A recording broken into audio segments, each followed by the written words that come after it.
नमस्कार मंडळी, स्वागत आहे तुम्हा सर्वांचं। आता आपण आलेले आहोत सिमल्यातून पुढे म्हणजेच कुफ्री या गावामध्ये।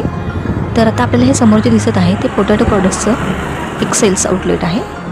तर इथे बटाट्याचे वेगवेगळ्या प्रकारचे आपल्याला पदार्थ पाहायला मिळाले। गोड आणि तिखट अशा सर्वच प्रकारचे इथे पदार्थ बटाट्याचे आपल्याला बनवलेले दिसत होते। तर एक खूप छान असे टेस्टचे इथे पदार्थ बटाट्याचे आपल्याला पाहायला मिळाले। तर आता इथून आपण पुढे निघूया। तर आता आपण पुढे कुठे चाललेले आहोत, तर पुढे आपण घोड्यावरती बसून चाललेले आहोत कुफ्री या गावामध्ये। तर ही दिसते आपल्याला कुफ्रीची ग्रामपंचायत। तर आता आपल्याला घोड्यावरती बसून कुठे जायचं आहे, तर घोड्यावरती बसून आपल्याला पुढे जायचं आहे ॲपल गार्डनमध्ये। तर इथे बरीचशी रांग होती लांबपर्यंत।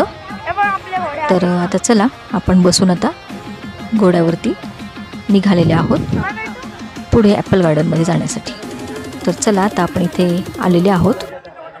तर आता आपल्याला इथून थोडंसं पुढे चालत जायचं आहे, अगदी थोडंसंच एक 5 मिनिटाचं अंतर आहे। तर थोडंसं पुढे चालत गेलं की आपण पोहोचतो ॲपल गार्डनमध्ये।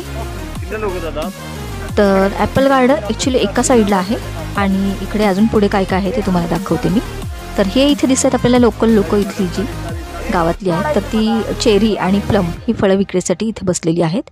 तर हे दिसत आपल्याला हिमाचलमधील याक। तर बरेच लोक इथे याकवरती बसून फोटोज वगैरे काढतात। तर हे बऱ्याच ठिकाणी आपल्याला याक पाहायला मिळतात। तर चला, तर आता आपण इथून पुढे निघालो आहोत। तर ही आहे कुफ्री व्हॅली।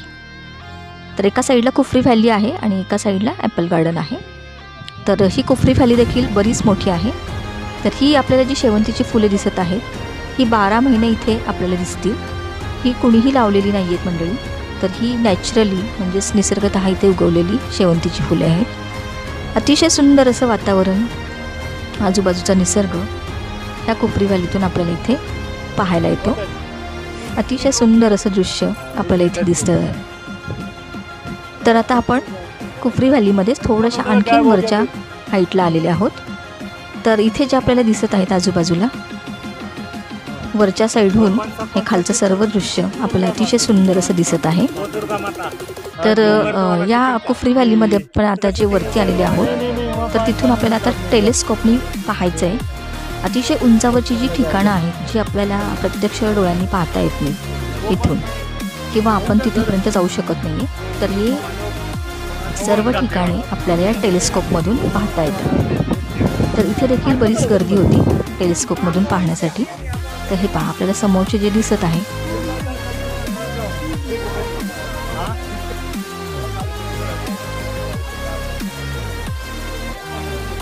अस्पष्ट डोंगर, तर हे सर्व आपल्याला या ह्याच्यातून पाहायला येतं। तर चला भेटूयात पुन्हा अशाच एका नवीन ब्लॉगमध्ये। तोपर्यंत बाय।